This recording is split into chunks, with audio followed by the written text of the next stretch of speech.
말씀하시면에 오신 여러분 환영합니다. 안녕하세요. 저는 김묘성입니다. 네, 여러분 반갑습니다. 생명사랑교회 한문동 목사입니다. 네, 반갑습니다. 차동민입니다. 반갑습니다. 반갑습니다. 2주 만에 뵙네요. 2주 만에. 그러게 사건이 생겨가지고요. 사건이 생겨가지고 화장실 이슈. 화장실에서 무슨 소리가 계속 나가지고 공사를 하더라고. 수리하느라 네. 맞아요. 그렇습니다. 잘 지내셨나요? 2주 동안? 잘 지냈습니다. 전 드디어 이제 모든 강의를 마치고 어. 성적 처리까지 말끔하게. 요즘 성적 처리하는데 조금 힘드시지 않으세요? 교수님으로서는? 제가 아는 어떤 교수님은 네. 성적 이의제기, 네. 요즘에 학생들의 그런 걸 충분히 할 수 있게 해주기 때문에 그게 메일이 날라오거든요. 네. 그럼 반이 들어가서 그 이의제기 창에 애들이 글을 쓰는 거예요. 네. 내가 왜 성적이 이런지. 10명 이상 받았다고. 어. 저는 한 명. 한 명? 오. 이의제기는 한 명. 오. 내 성적이 왜 이런지 알고 싶다. 네. 이렇게. 아. 물론 애들이 되게 그 겸손하게 써요. 아, 그래요? 아주 예의를 갖추어서 어. A 제로를 줬는데 자기가 원래 기대했던 성적보다 좀 아쉽다. 자기 A A 뿔을 뿌려야 기억했나 되는데. 보지. 어. 그래서 얘가 왜 A 제로를 받을 수 있는지를 딱 써줬지. 그랬더니요? 기말고사에서 그다음에 답장은 없죠. 뭐 이의제기를 받은 친구들 중에서 좀 어이없거나 아, 좀 이건 아닌데 뭐 이런 경우도 있으셨어요? 거의 사실은 없어요. 거의 없어요? 없는데 어. 제가 말 못하게 해요. 왜냐하면 더 무섭다.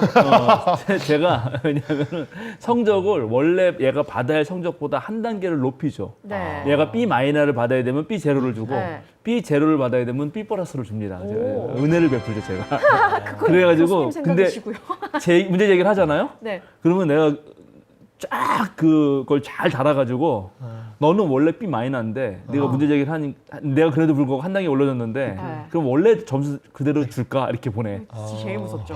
제일 무서워. 너무 무서운데. 네, 그리고 이제 한 명은 이제 나한테 약간 사정을 했어요. 자기 상황이 이러해서. 지난 학기도 한 명이 교수님이 A만 주시면 네. 학사 경고를 면할 수 있습니다. 경고는. 그래서 지난 학기는 그래 학교는 계속 다녀라. 내가 너 말을 인간적으로 신뢰하고 네가 거짓말 안 한다고 믿고 은혜를 베풀 테니 학교는 열심히 다니거라. 근데 이번 학기 한 친구도 복수 전공을 해야 되는데 이게 그 복수 전공 하려면 그 커트라인이 성적 있어서. 커트라인이 있어요. 네. 거기에 딱 걸리는데 교수님 한 단계만 올려주면 안 되겠냐고. 어. 그래서 내가 거기다 한참 자네의 실력은 이러이러하고 쫙 썼어요. 그래서 이 부분 더 공부해야 되고 네. 뭘 더 공부해야 되나. 그러나 사정이 그러하다니 올려주셨죠. 그리스도교는 은혜의 종교 아닌가 이런 한 단계 올렸어요. B 플러스 줬는데 네. A 마이너 줬지. 아. A 제로 줄 수는 없고. 잘하셨어요. 평소에 또 이제 그렇게 네. 또 성실한 사람이어야 또 이렇게 그렇죠. 은혜를 베풀 수 있는. 예, 그렇죠. 이거는 수업을 잘 듣는 학생인데 시험을 못 본 애가 있어요. 아. 아주 그거는 이제 노력을 더 해야죠. 공부량이 적은 거니까. 아니 근데 보면 교수님들이 되게 많이 고충이 있을 줄 알았어요. 조금 네. 막무가내 MZ들 때문에 이게 매스컴에서는 굉장히 막 요즘 애들 막 위아래도 없고 교수님한테 그냥 성적 때문에 항의나 하고 이런다라는 이슈가 너무 많아가지고 교수님도 좀 목사님도 어려움을 느끼실 줄 알았는데 아니에요. 그 정도는 아니군요. 모르겠어요. 제가 가르친 학생들은 그렇지 않아요. 그리고 아이들이 물론 성적에 민감해요. 네. 예, 우리 때는 교수님이 어떤 성적을 주든 이 제기 자체를 안 해. 성적 그렇죠. 자체가 뭐 중요한가 인생에 이렇게 생각하는 게 있었는데 네. 요즘 친구들은 성적에 민감한 건 사실이에요. 그리고 난 요번 학기에 그 비기독교인 애들도 무조건 들어야 되는 그 네. 기독교 이해 수업에 70명이 들어왔는데요. 난 요번에 되게 만족스러워요. 왜냐면 애들이 그동안 기독교에 대해서 너무 잘못 이해했다. 자기가. 이런 기독교라면 괜찮다. 다행이다. 그리고 되게 열심히 애들이 했어요. 그래가지고 다행히 절대평가거든요. 절대평가라고 네. 하는 거는 절대평가. 네. 뭐 무조건 내가 점수 줄 수 네. 있어요. 그렇죠. 상대평가는 뭐 A 플러스는 몇 명 줘야 되고 그다음에 그쵸. B 줘야 되고 이래야 되는 이런 골치 경쟁이. 아픈데. 저 그런 거 다 보고 수강 신청했는데. 그래서 이제 그런 거는 좀 교수가 사실 골치 아파요. 그렇죠. 그런데 절대평가는 내가 줄 수가 있기 때문에 근데 이번 애들은 정말 열심히 했기 때문에 내가 웬만하면 다 줬어. C 한 명도 없어요. 거의 A, 후하게. A에서 주고 B 몇 명 줬어요. B. 그러니까 잘 수업에 워낙 안 나오고 그러면 안 되지. 시험 문제 이제 막 엄청 틀리고 지멋대로 쓰면 안 되거든. 내가 강의한 거를 써야 되거든. 그리고 우리 말씀하시면도 보게 하고 그전에 수요사경에도 보게 했거든. 아 그래요? 그거를 보고 거기서 내가 강의한 걸 써야 되는데 안녕하세요 여러분. 보고 계세요? 지 맘대로 막 써가지고 그런 거는 과감하게 안 되죠. 네, 그런 친구 빼놓고는 좀 만족스러워요. 그리고 그 참 재밌는 게 언젠가 이거 정리해서 우리 이렇게 설교하고 싶은데 비그리스도인들이 그리고 20대잖아요. 20대 지금 딱 20살 청년이죠. 막. 그 친구들이 기독교를 어떤 식으로 바라보고 있고 어떤 경험을 했고 그것이 어떻게 자기에게 느껴지는지에 대해서 공통적인 게 있어요. 뭐래요? 첫 번째는 일단은 되게 무례해요. 기독교인들이. 그러니까 전도 이렇게 할 때 무례하지. 좀 네. 강압적이고 막 들이밀잖아 그냥. 강압적이고 이게 맞아. 막 너 들이 이거 안 하면 안 돼. 들이밀고 그래서 그런 것에 대해서 긍정적으로 생각하는 사람 단 한 명도 본 적이 없죠. 그러니까 그럼요. 분명히 전도 방식을 바꿔야 되고. 그러니까 예를 들어서 불교 믿는 신자가 대학 캠퍼스에서 딱 앉아보라고 한 다음에 불경 갖다 들이밀면서 이렇게는 안 하잖아 지금 아무도. 그러니까 이제 그런 것도 물론 전도 자체가 나쁘다는 건 아닌데 어떻게 하면 그거는 그런 거. 그리고 또 하나는 역시 비그리스도인들도 그리스도인들 못지않게 기독교에 대한 오해가 무척 심각하다. 맞아. 존경 문화력이 떨어지는 거죠. 그래서 하여튼 만족스럽습니다. 좋습니다. 네, 다음에도 또 강의하시죠? 다음 학기에도. 아니요, 연대는 이제 안 합니다. 아 그래요? 네, 거기는 끝났고. 싹 정리가 됐네요. 네, 다른 데는 이제 또 모르죠. 기회가 올지 어쩔지. 화이팅. 재밌겠네요. 야, 우리 그럼 수업할까요? 수업? 네네. 아니, 수업. 이게 교수님. A 뿔 주세요. 학교 얘기 A제로 하다 안 돼요? 보니까 수업하자고 그랬네. 참. 네. 자, 우리 2주 만에 만났으니까요. 잠깐 복습하면 지난번에 족보의 의미. 기본적으로 족보는 우리도 마찬가지지만 누구를 기억할 것이냐. 그리고 어떤 역사를 이어갈 것이냐를 고민하게 한다. 그래가지고 이제 이 아담부터 그 창세기 5장에 나오는 족보를 보면 아담부터 10대에 이르는 사람이 딱 노아가 등장하거든요. 네. 그리고 노아의 아들 셋, 셈, 함, 야벳 네. 이렇게 세 명이 나오고요. 다시 노아부터 세면은 11장에 보면 또 족보가 나오는데 아직 우리가 뭐 거기 미리 보지 그때 미리 봤죠. 11장에 보면 또 셈의 족보가 나오는데 노아부터 세면 데라까지가 또 10대예요.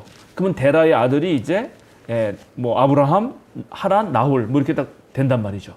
그래가지고 요게 10대마다 중요한 인물들이 등장하고 거기에 이제 그 아들들을 통해서 또 뭐가 펼쳐나가고 그래서 이런 새로운 세상을 만들어 진다는 것도 보여주기 때문에 그런 것들을 기억하면서 읽으면 상당히 재밌었다 네.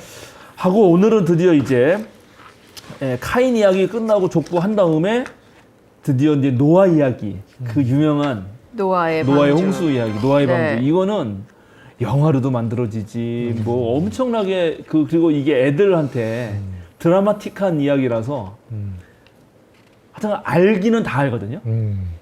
그런데 막상 노아 이야기가 진짜 그런 이야기인가? 이게 뭘 얘기하려는 거지? 하나님은 그렇게 정말 인간을 전부 다 싹 쓸어버리는 그런 무서운 무시무시한 하나님인가? 이런 것부터 시작해서 할 얘기가 이 노아 이야기도 되게 많습니다. 노아 이야기가 되게 긴 이야기예요. 무려 창세기 이 전 역사에서 6장 1절부터 9장 29절까지 엄청 기네요. 엄청 길어요. 예, 그럼 이제 이런 이야기를 통해서 뭘 얘기하고 싶었는지를 알아야 되는데 오늘 그 서론격인 6장 1절부터 4절까지만 할 건데 근데 여기가 이게 진짜 아리까리하거든. 아마 이게 동민구는 처음 봤을 수도 있고 이게 뭔 얘기지? 왜 이 얘기를 했지? 이렇게 생각이 될 건데 한번 읽어봅시다. 장군님 읽어주실까요? 네. 네. 1절부터 4절까지요. 네. 사람들이 땅 위에 늘어나기 시작하더니 그들에게서 딸들이 태어났다. 하나님의 아들들이 사람의 딸들의 아름다움을 보고 저마다 자기들의 마음에 드는 여자를 아내로 삼았다. 주님께서 말씀하셨다. 생명을 주는 나의 영이 사람 속에 영원히 머물지는 않을 것이다. 사람은 살과 피를 지닌 육체요. 그들의 날은 120년이다. 그 무렵에 그 후에도 얼마 동안 땅 위에는 네피림이라고 하는 거인족이 있었다. 그들은 하나님의 아들들과 사람의 딸들 사이에서 태어난 자식들이었다. 그들은 옛날에 있던 용사들로서 유명한 사람들이었다. 네. 이렇게 되는 이야기입니다. 뭔 얘기야 이게? 무슨 얘기인지 하나도 모르겠네요. 갑자기 그냥 확 그죠? 좀 이상. 건너뛴 느낌이. 뭔가 이게 좀 왜 이런 얘기를 갑자기 하나? 어절마다 절마다 너무 많은 이야기들이 건너뛰어준 것 같은 느낌이에요. 그렇죠. 네. 예, 이게 도대체 무슨 얘기를 더 자세하게 해줘야지 이렇게 하놓고 이게 뭔가. 네. 그러고 이제 5절로 이어지는데 5절, 6절을 한번 우리 동민군이 읽어주실래요? 네. 주님께서는 사람의 죄악이 세상에 가득 차고 마음에 생각하는 모든 계획이 언제나 악한 것뿐임을 보시고서 땅 위에서 사람 지으셨음을 후회하시며 마음 아파하셨다. 예. 그러니까 1절부터 4절이 뭔가 좋은 게 아니라는 거죠. 그런 걸 얘기한 다음에 죄악이 세상에 가득 차요. 근데 이 죄악이 세상에 가득 찬 모습으로 1절부터 4절을 일단 얘기했다는 걸 알 수 있거든요. 네. 네. 그런데 그 주님이 처음에 세상을 창조하시고 나서 그때마다 어떻게 하셨는지 기억나죠? 보시기에 좋았다고. 보시기에 좋았다 그랬잖아요. 네. 그런데 지금 결과는 주님께서는 사람의 죄악이 세상에 가득 차고 마음에 생각하는 모든 계획이 언제나 악한 악한 것뿐만을 보셨다. 네. 그러니까 이제 얼마나 이게 힘이 드셨을까. 맨 처음에는 맨날 보기에 좋았다고 했는데 상당한 시간이 지나고 나서 봤더니 나쁜 것만 보이는 거예요, 지금. 예, 그러니까는 이제 힘든 상태죠. 자, 여기서 일단 그러면 1절부터 4절까지 이게 뭔 얘기인가 싶은데 좀 궁금한 거 있어요? 좀 특이한 거? 이건 뭐지? 더 알고 싶은 거? 그냥 전체적으로 전체적으로? 이게 보면 인류의 악행이라고 되어 있어서 어느 부분이 악행일까? 그 첫 번째 어느 분이 악행일까? 그것도 좋아요. 네. 한번 생각해 보세요. 그럼 1절부터 4절까지 네. 뭐가 뭐가 악행일까요? 자기들의 마음에 드는 여자를 아내로 삼는 게 악행은 아닐 것 같은데. 악행인가? 사람은 살고. 그게 가능성이 있죠. 네, 가능성은 보여요. 이게 가능성이 있어요. 왜냐하면 라멕이 그 앞에서 네. 가인의 7대 손이었던 라멕이 어떻게 했어요? 그지? 두 여자를 네. 가졌잖아요. 근데 여기는 저마다 자기들의 마음에 드는 여자를 아내로 삼은 거예요. 네. 그러니까 마음에 들면 가서 한 사람도 여러 명, 너 이렇게 한 거거든요, 이게. 네. 예. 그러면 여기에 지금, 사람의 딸들이 하나님의 아들들을 그렇게 했다는 말은 없잖아. 그러니까 한쪽이 지금 다른 쪽만을 이렇게 한 거 아니에요? 강압적으로. 약간 그런 느낌이 있죠. 근데 일단. 보면 또 하나님의 아들들, 다른 사람의 딸들 어허. 이런 구분 예. 또 궁금해요. 맞아. 이게 이제 핵심적인 질문이에요. 이게 뭐지? 하나님의 아들들? 사람의 딸들? 이걸 가지고 많은 얘기가 있어서 오늘 요게 좀 핵심 중에 하나입니다. 하하. 묻잖아요. 하나님의 아들들, 사람의 딸들은 뭔가? 부분 약간 지어가지고. 예. 하나님의 아들들이 누군 것 같아요?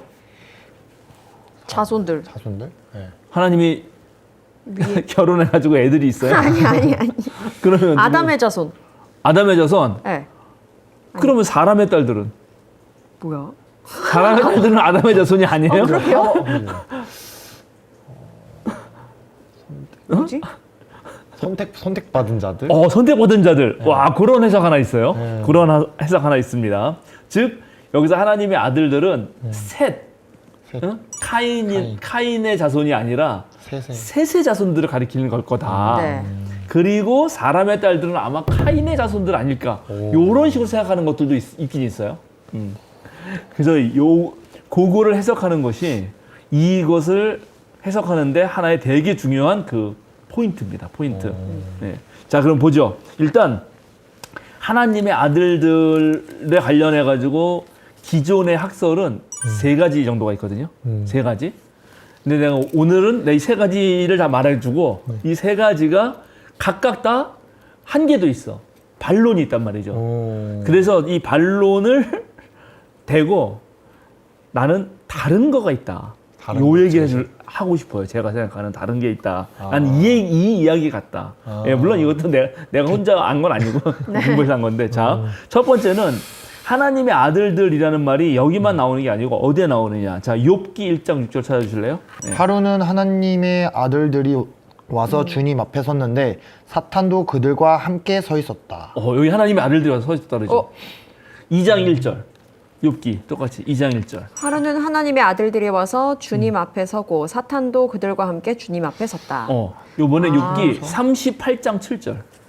욥기 38장 7절. 그날 새벽에 별들이 함께 노래하였고 천사들은 모두 기쁨으로 소리를 질렀다. 거기 천사들이라고 하는 부분에 뭐가 표시가 있지 않아요?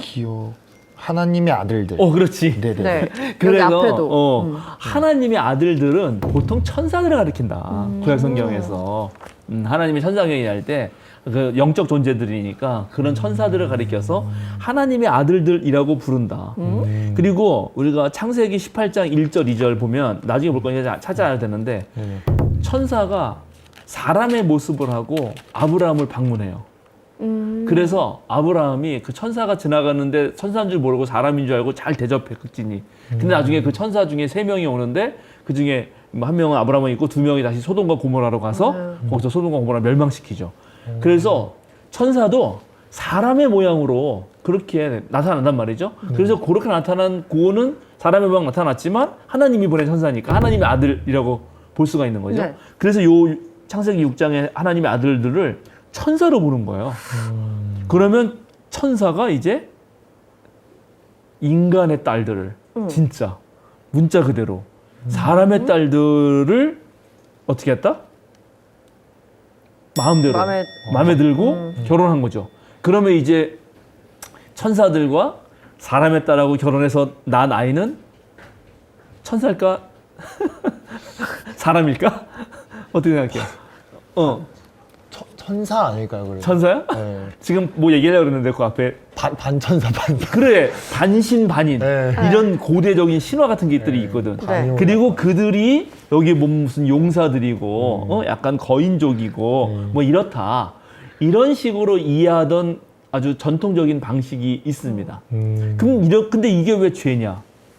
이게 왜 죄냐고 그럴 때 그럼 이 여자들은 왜 그런 천사들과 결혼을 하느냐? 네. 그거는 바로 여자들이 하나님의 아들들하고 결혼해서 어떻게? 신분 상승. 그렇지. 영원한 생명을 얻기 위한 방식으로 그걸 한 거다.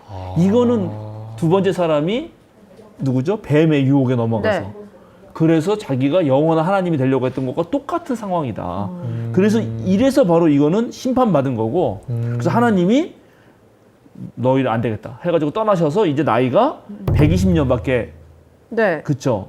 예, 살과 피를 가진 육체밖에 안 되니까 예, 나이가 줄었다. 이렇게 해석하는 게 있단 말이죠. 그 해석이면 이게 약간 강압적으로 어떻게 보면 안 이루어질 수도 있겠네요. 그러니까 딸들도 어떻게 보면 동일한 것이다. 그쵸. 작당을 한 것이다. 네. 네. 그러니까는 물론 그 강압은 이쪽 하나님 아들 쪽에서 했지만 여자들도 싫지 않았다. 사람의 딸들도 그렇게 볼 수 있겠지. 그래서 바로 그게 문제예요. 만약에 이게 그게 문제라면은 그게 죄악이고 타락이라면 왜 천사들에 대한 심판 얘기는 없는가? 그죠? 네. 그리고 여기 아무리 봐도 여기 사람의 딸들이 죄를 졌다는 말이 없어요. 지금 이거는 학자의 그렇게 생각한 학자의 해석일 뿐이지. 그쵸. 여기에 지금 그지? 하나님의 아들들이 사람의 딸들의 아름다움을 보고 저마다 자기들의 마음에 드는 여자 아내를 삼았다라고만 나와 있지. 이 사람의 딸들이 뭔가 신분 상승하기 위해서 뭘 한 적이 없잖아요. 그렇죠, 없어요. 그렇죠. 없지요. 네. 네. 그래서 제가 춘향전 얘기 옛날에 했었나 우리? 아니요? 춘향전? 안 했어요. 안 했습니다. 안 했나요? 네. 춘향전 알죠? 춘향전 들어봤죠? 네. 네, 춘향전. 들어보는 봤습니다. 춘향전의 주제가 뭐예요? 그거 그 약간 그거 아닌가? 그 아버지 그거. 그거는 심청전이고. 아버지 눈 뜬 네, 거는 맞아요. 그건 심청전. 춘향전? 춘향전. 춘향이 몰라? 남원에 가면 춘향이 이도령? 정조. 정조. 정조를 지키는. 그럼 춘향이가 주인공인 거죠? 춘향전이니까. 누가, 네. 그러면 주제는 뭐야? 정조? 정조. 누구에 대한? 남자에 대한, 남편에 대한. 이도령에 대한. 사랑하는 이에 대한. 사랑하는 이에 대한 정조와 사랑. 그런데 잘 생각해 보자고요. 신분 상승. 그렇지. 잘 생각해 보자고.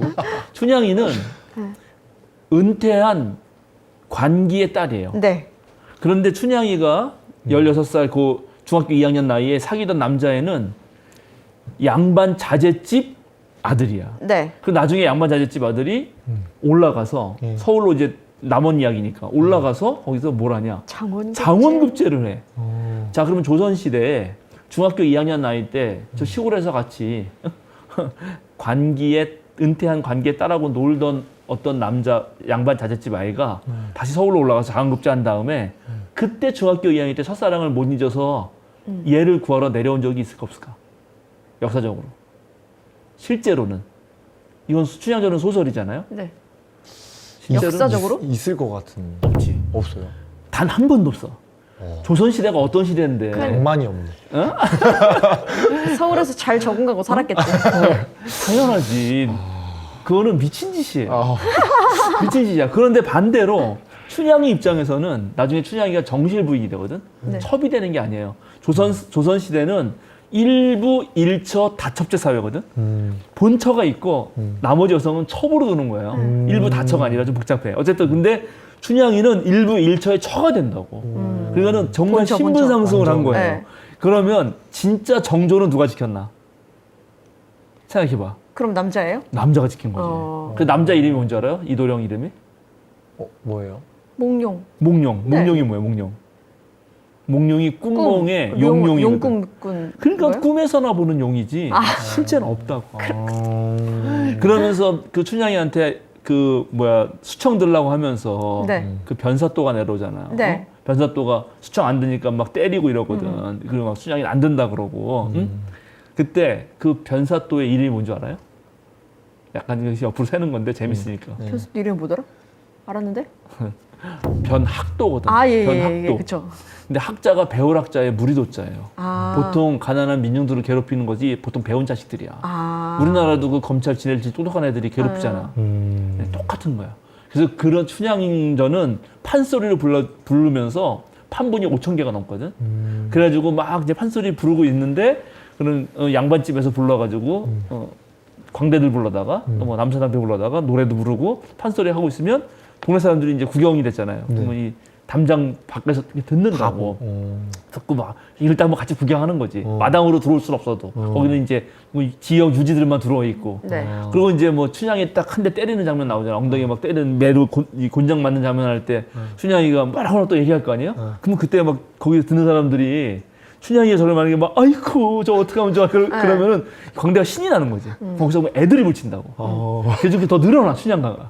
그래가지고 판본이 5,000개가 넘어요. 그래서 실제로 신분 상승의 욕구라고 할 수도 있어. 네. 춘향이는 성공한 거지. 이 얘기 여기서 갑자기 왜 왜 한 거지? 사람의 딸들. 비슷한 아까 그런- 근데 여기 사람의 딸들이 그런 타고 한 건 없잖아요. 여기. 네, 없죠. 예, 없으니까 네. 사실은 일추. 그런 면에서 성서적 근거가 네. 그렇게 보는 게 좀 부족하다. 부족하다. 근거가. 뭔가. 네. 그럴 수밖에 없다. 네. 그러면 이게 또 뭐냐. 그래서 또 하나 나오는 게 하나님의 아들들이라는 것이 고대 근동 사회에서는 왕들이 신적인 존재로 여겨진 적이 있다. 우리도 예를 들어서 왕들이. 중국의 네. 황제를 쓰는 말이 있는데 네. 뭐라고 하는지 알아요? 중국의 황제요? 중국의 황제를 옛날에 쓰는 말이 부르는 뭐죠? 말이에요. 기억이 났듯 천자라 그래. 천자. 그러네요? 하늘천? 천자. 하늘의 하늘의 아들. 아들. 하늘의 아들. 천자야, 천자. 오. 천자가는 천자의 나라고 중국은 나머지는 다 제후국이거든. 와, 예. 진짜. 그래가지고 조선은 제후국이지. 당연히. 잽시도 안 되는 거야. 우리나라 옛날 대통령 김영삼 대통령이 중국 갔는데 네. 어느 성에 부시장이 나왔어. 너희는 우리나라 성밖에 안 되고 그리고 그것도- 남북 갈라져 있으니까 시장에 나갈 수 없고 이런 경우가 있었거든. 그게 다 걔들 논리가 있어요. 굴욕적이구만. 예, 굴욕적이죠. 예, 그런 식으로. 그러니까 천자라고 하듯이 고대의 그런 하여튼 왕들은 자기가 바로 하나님의 아들이다. 지난번에도 했잖아요, 우리가. 네네네. 자기 형상 갖다 놓고 막. 네네. 그래가지고 이거를 기존. 여기 하나님의 아들들을 하나님의 아들이라고 번역하기보다는 신들의 아들들이라고 번역해야 된다. 오히려 신들의 아들들. 네, 신들의 아들들. 그래서 이거는 오히려 그러한 권력자들이 평민인 인간의 딸을 마음껏 유린했다. 이렇게 읽어야 되는 거다. 그래서 그게 죄악이다. 라고 보는 하나의 설이에요. 그럼 그리고- 죄악이네요. 그럼 죄악이죠. 진짜 그렇게 해석하면. 네. 자, 우리 출애굽기 21장 6절 볼까요? 출애굽기 21장 6절. 주인은 그를 하나님 앞으로 데리고 가서 그의 귀를 문이나 문설주에 대고 송곳으로 뚫는다. 그러면 그는 영원히 주인의 종이 된다. 근데 여기 하나님 앞으로 뭐가 써 있죠? 네. 네, 1이라고 써 있는데요. 재판장? 재판장. 재판장? 이 주인이 그를 하나님 앞으로 데려갈 수가 없잖아요. 네. 원래는 재판관이거든요. 재판관. 그렇게 표현을 근데 여기서. 재판관을 하나님이라고 부른다고요. 그러니까는 귀족이 높은 성경에도 이미 아. 그죠? 시편 82편 6절 볼까요? 그러면 하나님께서 말씀하셨다. 너희는 모두 신들이고 가장 높으신 분의 아들들이지만 네 맞아요. 거기까지 이게 왕들한테 하는 말이거든. 거기 81절 보면 제가 읽을게요. 하나님의 법정에 나오셔서 신들을 모아들이시고 재판을 하셨다. 오. 하나님께서 신들에게 말씀하셨다. 이 신들이 진짜 신이 아니라는 거죠. 네. 이 세상의 각국에 있는 고대 근동의 왕들이에요. 너희는 왕들이고 신의 아들이지만 이렇게 말했다는 거죠. 그래서 이거야말로 이렇게 읽을 경우에 진짜 그거 아니냐. 이거 진짜 그런 통치자들이 고대 제국의 통치자들이 맘대로 이 평민의 여성들을 데려다가 막 후궁을 삼으면서 한 거 아니냐. 그래서 이거는 통치자들의 일부 다처제 문제를 문제 삼은 것이고 이건 바로 권력의 횡포를 부리는 것에 대한 말이다. 이렇게 하는 거죠. 그런데 이 주장에 대해서 가장 강력한 반론은 뭐냐면 네. 물론 다른 데서는 그렇게 쓰이는 예가 있는데 우리가 창세기 1장부터 6장까지 하나님을 그렇게 단 한 번도 그렇게 해석한 그렇죠. 적은 없단 맞습니다. 말이죠. 네, 맞습니다. 갑툭튀예요. 갑툭튀야. 맞아. 갑자기 얘만 신들의 아들로 본다는 거는 안 된다. 기준이 뭔가. 그래서 왜 갑자기 그러면 그거 물론 이제 이런 홍수 이야기가 여기 성경에 있는 게 아니라 고대 근동에 다 있거든요. 당연하지. 왜냐하면 홍수는 모든 고대 도시는 다 강 옆이나 해안가에 있어요. 그런 데가 살기가 좋거든. 네. 그러니까 물이 있어야 농사를 짓고 그런데 그러면 당연히 물난리가 나죠. 그래서 이 물난리 때문에 세상이 망하는 것 같은 경험을 하고 전 세계에 홍수설화가 있단 말이죠. 고대 근동에도 홍수설화가 있고 그 홍수설화랑 이걸 비교해 보면 상당히 비슷한 점이 있어요. 근데 물론 강력한 차이도 있어요. 이제 그걸 비교하면서 학자들이 연구를 하거든. 그래서 차이점을 통해서 이 홍수 이야기, 성경이 말한 홍수 이야기가 얘기하고 싶은 게 진짜 이거구나를 또 알게 되거든요. 거기에 봤을 때 거기에서도 그런 신들이 고대 무슨 근동의 제왕들을 같이 설명하기도 한단 말이죠. 그런데 그걸 여기다 곧바로 들이미는 것은 조금. 이거는 좀 논리적으로 어렵다. 그래서 이것도 좀 아닌데? 이렇게 되는 거예요. 그래서 이제 세 번째가 하나님의 아들들이라면은 이게 하나님의 택한 사람들 아닐까? 그래서 셋의 후손일 거다. 이런 주장이 있어요. 자, 그것도 근거가 있어, 나름. 4장 26절. 읽어주실래요? 4장 26절. 창세기. 셋도 아들을 낳고 아이의 이름을 에노스라고 하였다. 그때 비로소 사람들이 주님의 이름을 불러 예배하기 시작하였다. 이 셋부터 다시. 그죠? 아들을 에노스를 낳았고 역대 처음으로 주님의 이름을 불렀다. 그리고 예배를 했다. 이거야말로 이제 하나님의 백성들, 종교 공동체의 탄생을 말한 거 아니냐. 다시 우리가 지난번 족보 봤는데 창세기 5장 1절 3절. 자, 우리 동민군 읽어주세요. 아담의 역사는 이러하다. 하나님이 사람을 창조하실 때에 하나님의 형상대로 사람을 만드셨다. 하나님은 그들을 남자와 여자로 창조하셨다. 그들을 창조하시던 날에 하나님은 그들에게 복을 주시고 그들의 이름을 사람이라고 하셨다. 아담은 130살에 자기의 형상 곧 자기의 모습을 닮은 아이를 낳고 이름을 셋이라고 하였다. 그렇죠. 거기 보면 그 1절부터 3절 읽어보면 하나님이 하나님의 형상대로 아담을 만들고 또 3절에 보면 아담은 자기의 형상대로 셋을 만들죠. 근데 아담이 가진 자기의 형상은 그 하나님의 형상이잖아요. 그쵸. 그러니까 하나님의 형상이 아담을 통해서 셋으로 이어지죠. 그래서 하나님의 형상을 가진 이 셋의 아들들을 하나님의 아들이라고 부른 거 아니겠느냐. 거기까진 괜찮아요. 네. 와, 이거는 진짜 끝내줘. 그러면 사람의 딸은? 사람의 딸. 사람의 딸은 누구야 그러니까요. 그러면? 그 이외의 모든 사람들. 아니 셋의 자손이 남자만 난 건 아니잖아. 그쵸. 네. 셋의 자손 중에 여자도 있을 거 아니에요. 그리고 당연히 그 다음에 읽어보면 셋 나온 다음에 그 뒤로도 아담이 계속 뭐 900 몇 년을 살면서 아들 딸을 낳았다고 돼 있거든. 그럼 그 아담의 딸들은 하나님 형상이 아닌가? 그냥 그런가. 딸은 하나님이 주셨을 리가 없다. 이건 아니 말이 안 되죠. 왜냐하면 창세기 1장에 기억나시는지 모르겠는데 하나님이 자기 형상대로 사람을 만드실 때 네. 남자와 여자로 창조하셨다라고 네. 나오죠. 그러니까 여자도 하나님 형상이에요. 그래서 이 이야기는 정말 기가 막힌 해석이었는데 하나님의 아들 셋 그럴싸했는데 놀랍게 사람의 딸에서 걸리는 거예요. 사람의 딸. 사람의 딸도 그럼 여기서 만약에 억지로 그렇게 하려면 가인의 후손을 상징하는 거다. 가인의 그럴 수도 후손 중의 있겠다. 여성들. 그래서 하나님의 형상을 가진 자들과 하나님의 형상을 잃어버리고 범죄한 그런 살해자의 후손들인 딸들과 함으로써 어허. 거룩한 자와 속된 것이 섞여버리는 것 자체가 죄다. 근데 이 딸들은 불쌍하다고 연좌지잖아요. 진짜. 맞아요. 근데 그렇게 해석할 수 있는데 그렇게 해석하는 것은 지금도 방금 뭐 연좌제라고 그러지. 네. 그리고 사람의 딸이 여기 가인의 딸이라고 말할 수가 없잖아요. 그냥 사람의 딸이니까 이건 아담의 딸이란 말이에요. 그러니까는 아담의 딸이 그렇게 볼 수 없으니까 이거는 또 어려운 거예요. 그리고 연구를 학자들이 해보니까 실제로 종교 공동체, 우리가 하나님 백성이고 우리 하나님의 아들이다라고 말하는 거는 족장 이후지 그 이전으로 거슬러가기 어렵다. 이런 또 연구 결과가 있단 말이죠. 그래서 이 가설도 조금 반론이 있었고 또 아쉬운 점이 있는 거예요. 그러면 이걸 어떻게 해석한단 말이냐. 그래서 이제 제가 말씀드리고 싶은 해석은 물론 저도 공부하고 한 겁니다. 어느 분의 그 글을 따르는 건데 여기서 이 하나님의 아들들이라는 말하고 사람의 딸이라는 말을 어느 그룹으로 보지 말고 일반 사람이 가지고 있는 양면성으로 보자. 그러니까 그 한 사람이 가지고 있는 면을 보잖아요. 한 사람도 똑같이 하나님의 아들적인 측면이 있고 사람의 딸린 측면이 있다. 우리는 진짜. 한편으로는 하나님의 형상으로 지음받았지만 한편으로는 사람, 즉 아담의 딸로서 네. 흙으로 지음받았잖아요. 네. 그래서 자 그렇게 보고 나면 6장 1절 사람들이 땅에 들어가기 시작했다. 네. 그 땅 얘기부터 시작하죠. 네. 그러니까 사람과 땅을 연결해요. 그리고 그 땅하고 그 사람에게 딸도 태어났다.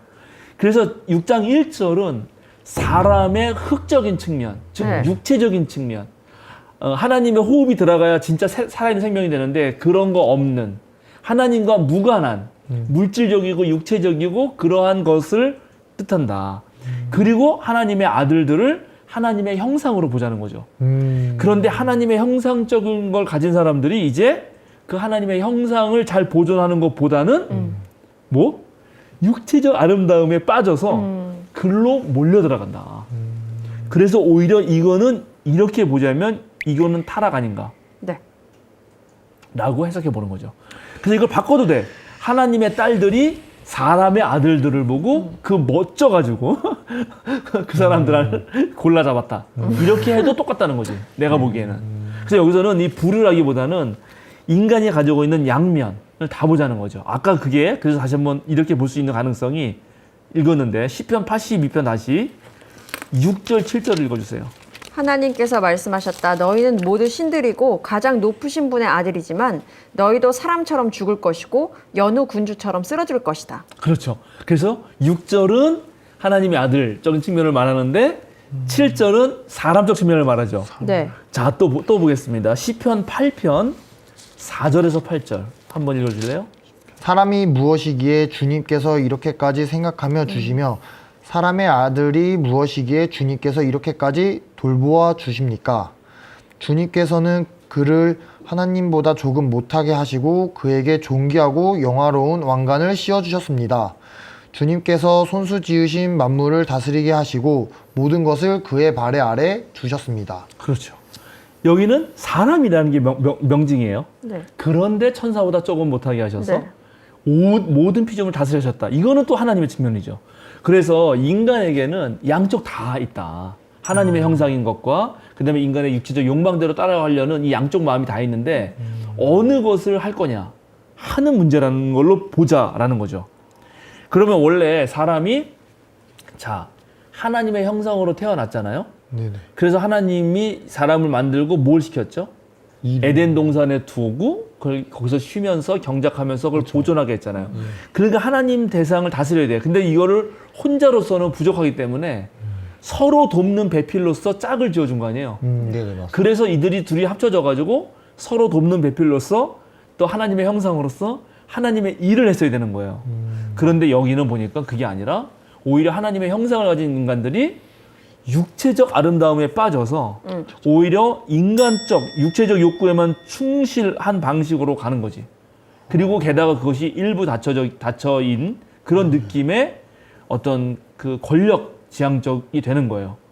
그리고 그 이야기와 연결하면서 당시에 유명한 용사들이라든지 네피림이라고 하는 거인족과 뭔가 연결짓고 있다. 네. 네네. 자, 그럼 용사들은 과거의 거인족들은 뭘 할까요? 여러분? 전쟁. 그렇죠. 네. 네. 아, 너무 감탄하셔가지고 깜짝 놀랐네요. 정확하게. 용사요. 깨어나라. 네, 그러니까 이게 지금 왜 이게 그러면 홍수를 일으키는 원인이 되는가? 원래 인간이 처음에 하나님이 아담과 하와를 만들었을 때는 바로 나를 대신해서 나의 대리자로서, 즉 하나님의 형상으로 이 세상을 돌보는 걸 시켰는데 이게 바로 아들 때에서 카인이 동생을 죽여버려요. 네. 그리고 7대쯤 가니까 라멕이 이제 2명의 아내를 가지면서 난장판이 돼.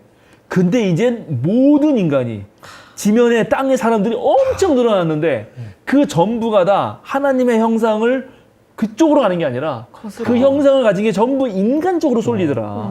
그리고 여기에 특별히 아름다움을 보고, 이 말이 하와가 선악과를 선악과 보고 너무 정확해. 너무 육체적인 그 말초적인 그때의 그 느낌을 그대로 반복한다는 거죠.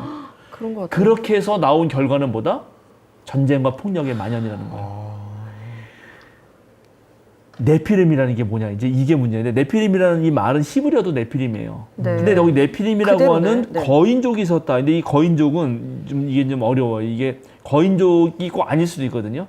그런데 이 거인족이라고 이렇게 번역을 할 수밖에 없었던 거는 이 네피림이라는 말이 딱 2번 나와요. 자, 다시 찾아보겠습니다. 민수기 13장 32절 33절.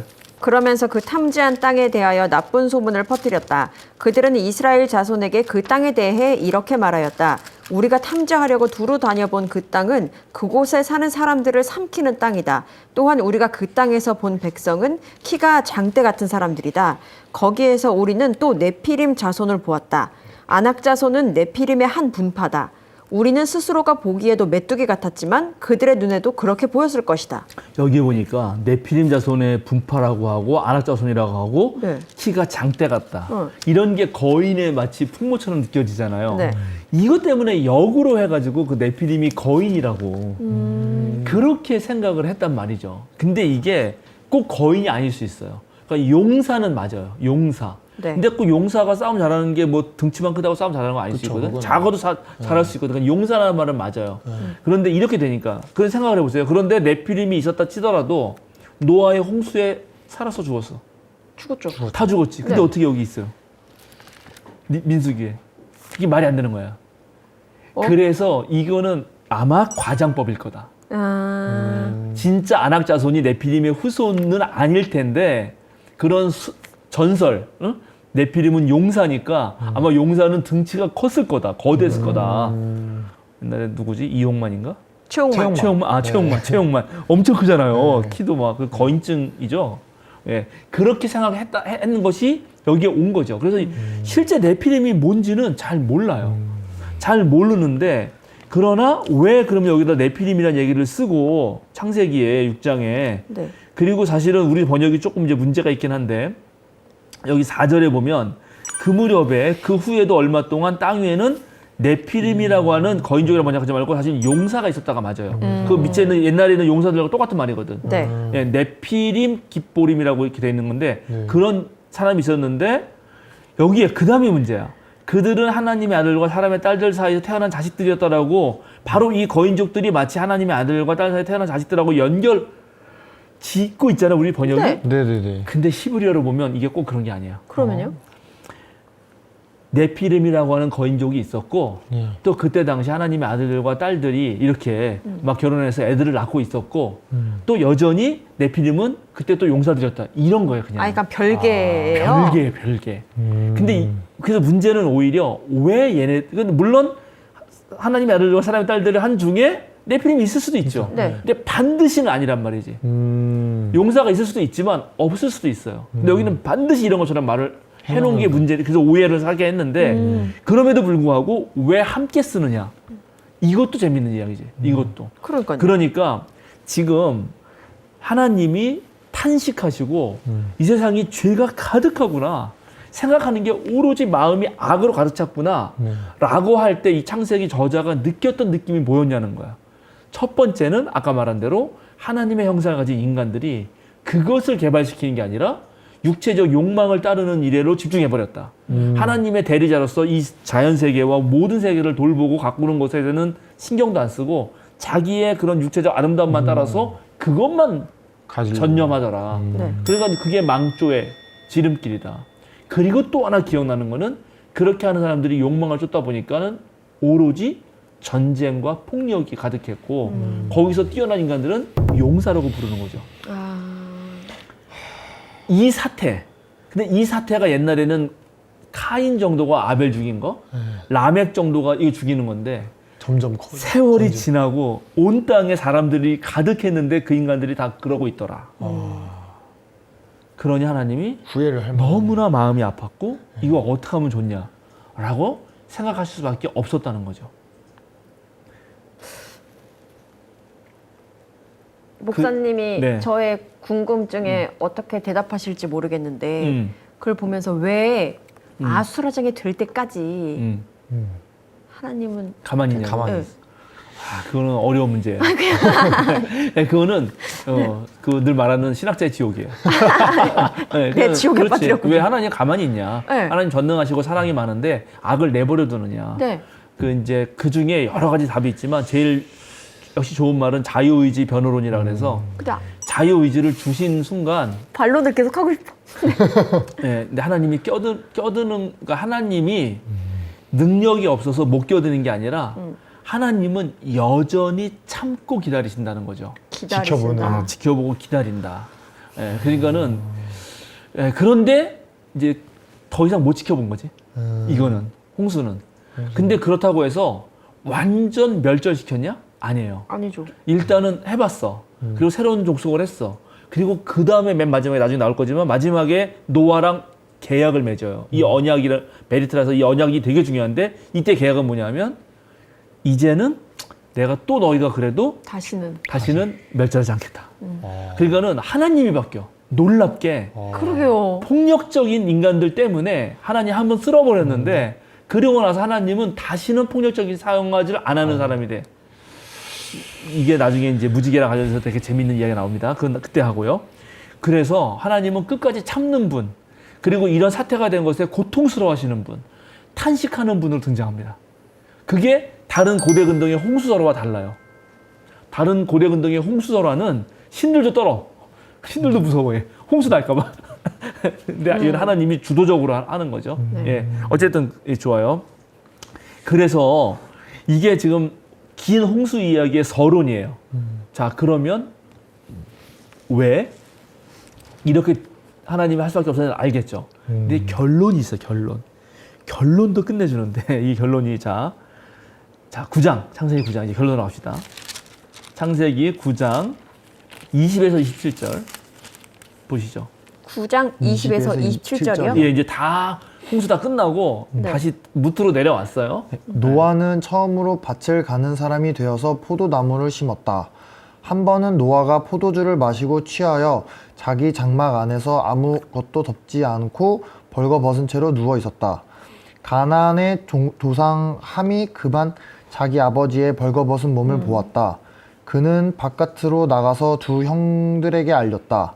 셈과 야벳은 겉옷을 가지고 가서 둘이서 그것을 어깨에 걸치고 뒷걸음쳐 들어가서 아버지의 벌거벗은 몸을 덮어드렸다. 그들은 아버지의 벌거벗은 몸을 보지 않으려고 얼굴을 돌렸다. 노아는 술에서 깨어난 뒤에 작은 아들들이 자기에게 한 일을 알고서 이렇게 말하였다. 가나안은 저주를 받을 것이다. 가장 천한 종이 되어서 저의 형제들을 섬길 것이다. 그는 또 말하였다. 셈의 주 하나님은 찬양 받으실 분이시다. 셈은 가나안을 종을 부릴 것이다. 하나님이 야벳을 크게 일으키셔서 셈의 장막에서 살게 하시고 가나안은 종을 삼아서 셈을 섬기게 할 것이다. 네. 뭐 그다음에 그 한두 절은 별로 그저 네. 똑같은 얘기예요. 그냥. 놀랍게 홍수 이야기가 가나안의 저주로 끝나. 가나안을 저주해요. 원래 이제 함이 그랬는데 함을 저주해야 되거든. 근데 가나안을 저주해요. 가나안의 아버지, 가나안의 조상 함이 이렇게 돼서 그거는 나중에 또 그때 가서 한 번 더 할 거고. 그러면 왜 가나안의 그러니까 함 때문에 가나안이 저주받는 건데 함이 왜 저주받는가? 아버지가 술 먹고 실수를 했단 말이죠. 네. 바지 다 벗고 누워 자는 거야. 근데 그거를 보고도 어떻게 했다? 그거를 가리질 않았단 말이에요. 그런데 샘과 야벳은 그것을 가리고 네. 덮어주고 아버지의 수치를 가려줘요. 네. 자, 이게 뭘까? 왜 홍수 이야기가 이렇게 끝나나? 홍수가 왜 시작됐다고? 사람들의 전쟁과 폭력과 그쵸. 육체적 만족을 위해서 맘대로 골라 잡는 응? 그러한 뭐랄까 배려 없음? 생명을 존중하지 않음? 그런 것 때문에 다 한 거 아니에요. 네, 그쵸. 그런데 그것을 그러면 그렇게 되면 안 되잖아요. 그쵸. 그래서 그 반대된 삶은 뭐야? 그러면 생명을 당연히 존중해야 되고 나중에 또 나오는데 약간 이제 예고처럼 하는 거예요. 생명을 존중해야 되고 그리고 누군가를 배려하는 삶을 살아야죠. 근데 맨 마지막에 함은 아버지의 치부를 그대로 드러낸단 말이죠. 네. 막 알리고 그걸 가서 몰래 덮어주고 숨겨주고 배려하지 않아요. 네. 그래서 홍수 이야기 전체는 앞으로 너희 이제 새로운 인류는 어떻게 살아야 되느냐. 그러니까 너희들이 다시는 멸망하지 않으려면 이렇게 살아야 된다는 얘기를 하고 싶었던 거예요. 네. 그래서 내가 이제 오늘 홍수 이야기를 앞으로 계속 할 건데 네. 전체 큰 이야기에서 서론, 본론 한참 나오고 결론이 왜 이걸로 끝나냐. 그러게요. 네. 한쪽은 폭력 가득한 세상, 한쪽은 저주야. 그러면 왜 저주받는 애가 뭘 잘못해서 저주로 끝나냐라고 보니까 바로 이 놈이 앞에 폭력 가득한 세상의 모습을 오히려 반복하고 있는 것 같다는 거지.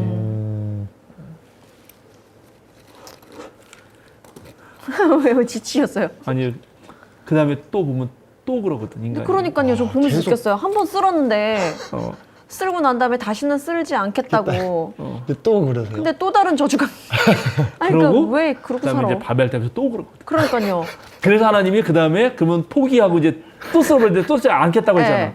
그래서 택하는 게 이제 아브라함을 택하는 거야. 그래서 그래서 그 역사란 말이죠. 그러네요. 그래서 오늘 이 홍수 이야기를 처음 시작하면서 왜 홍수가 일어났나 그리고 네피림의 비밀 이런 용사들이 과연 좋은 건가? 네.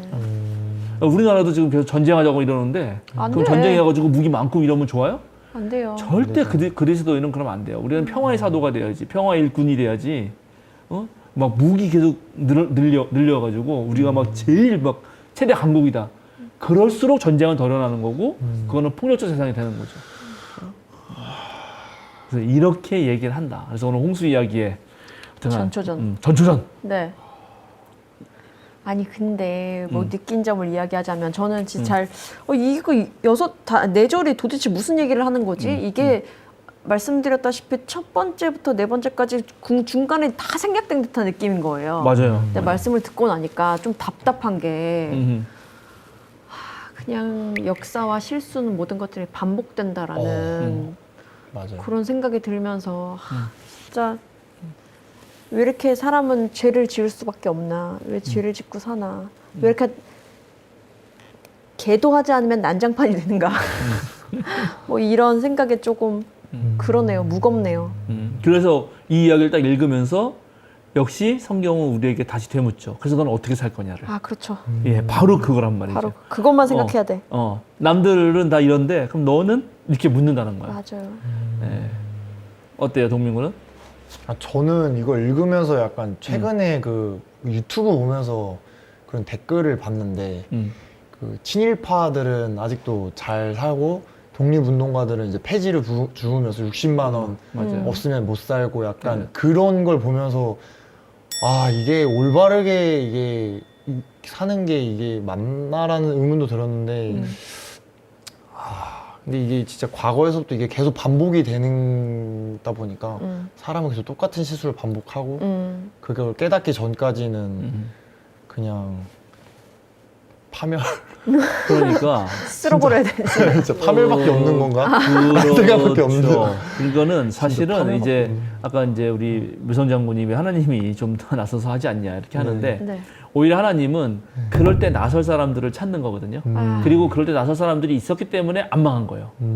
그러니까 세상은 다 망한 진짜. 것 같아도 그래서 예를 들어서 이러한 좀 역사의 배반, 조율해서. 역사를 올바로 세우지 못하고 아까 말한 친일파는 똥똥거리고 오히려 독립군들이 독립운동한 사람들이 더 가난하고 제대로 보상을 받지 못하는 삶이 지금만 되는 게 아니고 조선 시대에도 선조 이런 개자식 같은 놈은 그 왕이 된 게 도망만 칠 줄 알았지? 그런데 거기서 열심히 이 호남을 지켰던 이순신 장군은 말이야 나중에 조상조실록 보면은 이런 자를 까요. 그래서 거기서 알람방구 찌는 그런 놈들만 높인다고. 그러니까 그럴 때부터 역사들이 꺾이거든. 그러면 막 실망스럽잖아요. 네네. 그런데 실망할 필요가 없는 게 놀랍게 지금 우리는 다 이순신을 기억하고 있잖아. 그건 맞아. 그리고 그 기억 때문에 아직 대한민국이 살만한 거라고. 지금도 검사 정권이 막 승승장구하는 것 같죠. 나중에 지나가 보세요. 예를 들어서 20년, 30년 지나갔을 때. 내 큰아이가 애를 낳아가지고 걔가 교과서 배울 때 야 옛날에 우리나라에 대통령 후보가 나왔는데 왕자 새긴 사람이 나왔었대. 야 진짜 야 그런 애가 나왔대더라 너 기억 이렇게 될 거라고. 응? 그러니까 역사가 그렇게 나쁘진 않아요. 막 그 말씀하시는데 이 앞에 누구는 누구를 낳고 이거 그렇지, 이 느낌이었어요. 진짜. 딱. 그래서 족보가 앞에 세웠다는 거지. 네, 이런 의미가 있는 거야. 그래서 에녹처럼 여전히 하나님과 동행하는 사람은 하나님과 같이 영생을 누릴 수 있는 거고 그런 사람들 덕분에 세상이 망하지 않는 거고. 그래서 이 성서는 다시 우리에게 그걸 묻는 거죠. 너는 누구를 누굴 보며 누굴 기억할 거며 어떻게 살 너는 것인가? 어떻게 살 것이냐를 진짜. 묻는 거죠. 기억에 남는 사람. 그래서 제가 지난번에 우리가 족보를 읽으면서 네. 그 에녹이 그런 거 좀 신기해가지고 했잖아요. 제가 아직은 못 풀고 있는데 언젠가 풀고 싶은데 거기서 또 하나 사실 신기한 사람은 노아예요. 노아. 바로 아담부터 10대 손인 노아. 네. 노아는 500년 동안 그냥 장가도 안 가고 아무것도 안 한 거야. 보면은 500살에 애를 낳잖아요. 그리고 다시 볼래요? 이게 그래서 희한해 사실은. 595살을 살면서 아들, 딸을 낳았다. 여기 보면 지금 아니다, 이건 라멕이구나. 노아 너는 500살 지나서. 그렇죠. 노아는 500살이 지나서 셈과 셈과 야벳. 야벳. 그럼 500살 동안 얘는 뭐 한 거지? 그러게요. 이런 게 되게 궁금하거든. 왜 노아는 이렇게 쓰는 거야? 다른 사람들은 꼭 그렇진 않잖아요. 네. 라멕 그 앞에 바로 라멕은 182살에 아들 낳았잖아요.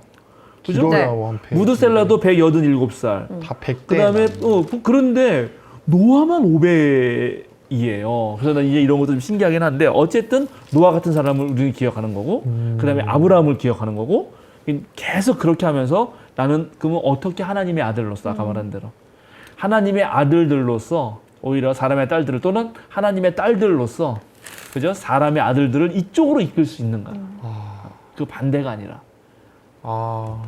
그래서 오늘날 과연 우리는 네피림을 숭상하는 건 아닌가? 막 용사들을 좋아하고 막 전쟁을 멋있다 그러고 이게 북한이 예를 들어서 지금 오물 풍선을 맞아. 내보내고 있는데 옛날. 그럴 때 우리가 이쪽에서 삐라도 안 보내고 저것도 안 보내게 하는 게 맞지. 그러니까요. 근데 이제 이런 거 하면은 사람들이 갑자기 흥분해가지고 왜요? 막 카페 같은 데 들어가면 야 이제 미사일 쏴버리라고 그러고 우리 이길 수 있다 그러고 전쟁이다. 전쟁 막 이거 다 죽어, 안 다 된다고. 정말 다 죽는 거다. 네.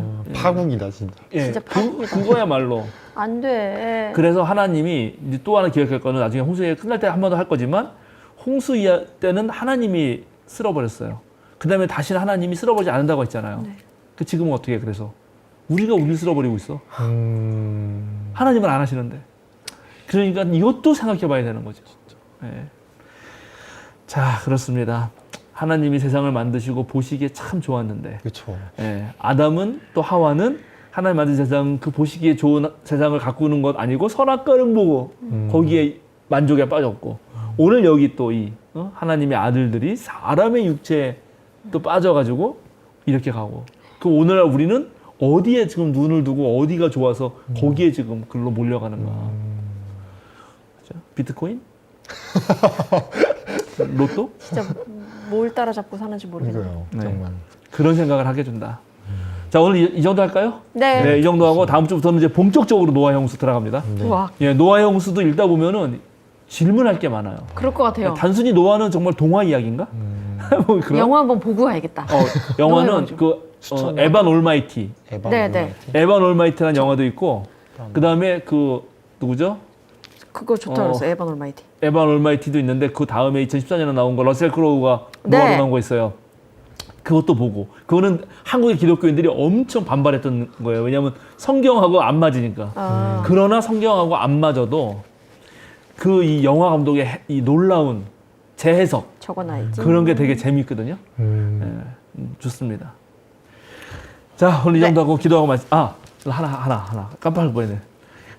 제가 앞에서 그 요람 하존이라는 사람의 구약 성서로 철학하기를 소개하고 네. 그걸로 이제 그 양치기의 윤리학. 네. 예, 그래서 그 카인과 아벨에서 왜 하나님이 아벨과 받았는지에 대한 양치기. 아주 새로운 해석이 있다. 그거 제가 소개했잖아요. 네네. 근데 그 해석은 나는 아직도 여전히 좋다고 생각해요. 그리고 그 구약 성서로 철학하기라고 하는 거는 미국 출판 협회상도 탄 책이에요. 그 신앙과 종교 분야에서. 그런데 요라마조니는 정치 철학자예요. 신학자가 아니에요. 근데 저는 오히려 신학자 아닌 과학자나 무슨 그런 정치학자나 사회학자가 성서해석한 걸 자주 보거든요. 거기에 신학자가 사용 못하는 새로운 것들이 많아서 그래요. 그래서 이걸 열심히 소개했는데 우리 또 훌륭한 우리 시청자들이 요라마조니는 유대 꼴통 보수주의자다. 목사님 조심하세요. 조심하셔야 된다. 그래서 한번 확인해 보시라. 보내실 거예요. 그래서 제가 찾아봤지. 네. 그랬더니 정말 그런 거야. 와. 그러니까 정말 그렇다는 건 뭐냐면은 놀랬죠. 나는 몰랐지. 왜냐하면 책만 알았으니까. 근데 이 사람 좀 독특해요. 그러나 분명한 거는 몇 가지를 말하자면 보수적인 민족주의자예요. 그래서 세계가 이렇게 하나 되고 자유주의적이고 이게 합리주의적인 그런 약간 리버럴한 사람들의 반대편에 서서 오히려 그것이 세상을 망치고 있고 그게 아니라 각 민족은 민족대로 자기네 걸 잘 지키는 게 더 좋다고 기본적으로 생각하는 사람인 거예요. 그리고 거기에 그런 작 민족들이 어떠한 원칙을 만들어야 되는데 그 원칙에 각 종교가 가지고 있는 자기네 종교의 그런 공적인 역할이 분명히 있다. 그런 생각을 가지고 있으니까 성경을 열심히 연구하고 그거를 이렇게 책도 쓰고 이러는 거죠. 그런데 이 사람이 안타까운 거는 네타냐후의 보좌관이었어. 네타냐후. 그 지금 이스라엘에. 네. 그러고 지금 그런 의미에서 어쨌든 유대인이니까 유대 입장에서 모든 걸 보는 거예요. 그런데 우리가 이제 그 한 발 물러서 보면은 우린 지금 이스라엘 놈들이 아주 나쁜 놈들이거든. 네. 그 팔레스타인의 그 억울함과 그래서 지금 요람 하조니가 하는 행동을 난 동의할 수는 없어요. 근데 이 사람은 뭐 정치 철학자로서 미국에서 활약하면서 자기네 입장에서 모든 걸 해요. 그래서 이런 건 조심해야겠다 생각이 들었고 책은 좋은 책인데 책은 좋은 책인데 그 책과 가리면서 이 사람이 지금 하는 행동은 조금 문제가 있다. 확실히 그래서 구분할 줄 알아요. 그런 걸 구분할 줄 알아야 된다. 그래서 그분도 이제 염려한 게 목사님이 소개해 주는 건 좋은데 혹시 그걸 듣고 또 요라마조니의 그런 지금 현재 그걸 입장들까지 지향하는지. 하는 거 아니냐. 그래서 그건 아니다. 이거 비슷한 예로 재밌는 예로 박지훈 변호사가 원희룡이 쓴 헌법책으로 공부를 했거든요. 그래요? 네. 네. 뭐 그건 그럴 수 있어요. 그러니까는 그 이제 논어에 되게 중요한 말이 있는데 사람이 나쁘다 그래서 그가 한 말까지 모두 나쁜 건 아니에요. 그 말 중에 들을 말이 있어요. 그리고 또 사람의 말만 듣고 청구하지 말라. 그런 말도 있거든. 그래서 조금 분리할 필요는 있는데 있다. 그래도 조심은 해야죠. 네, 조심은 해야 됩니다. 그래서 내가 그 요라마존의 정치 입장을 동의하는 건 절대 아닙니다. 그걸 말씀드려야겠다 생각이 들었습니다. 네.